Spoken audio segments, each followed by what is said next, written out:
কখনো একা ভাববেন না। যখন সব শেষ মনে হয় তখনও শ্রীকৃষ্ণ বলে, আমি আছি। আপনি দেখতে পাচ্ছেন না, কিন্তু আপনি কখনো একা নন।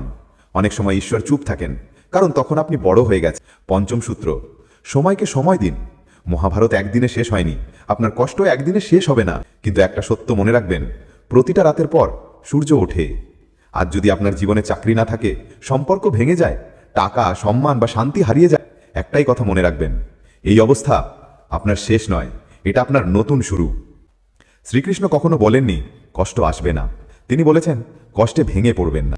এখন যাওয়ার আগে একটা শেষ প্রশ্ন, যদি শ্রীকৃষ্ণ নিজের জীবনেও সব কষ্ট থামাননি, তাহলে আপনি কেন ভাবছেন আপনার জীবন আলাদা? কিন্তু পার্থক্য একটাই, শ্রীকৃষ্ণ কষ্টে ভেঙে পড়েননি, তিনি মানুষ তৈরি করেছিলেন। আজ যদি আপনার জীবন ভেঙে যায়, তাহলে সেটাকে শেষ ভাববেন না, কারণ ভাঙার শব্দ না হলে শক্ত হওয়াই হয় না।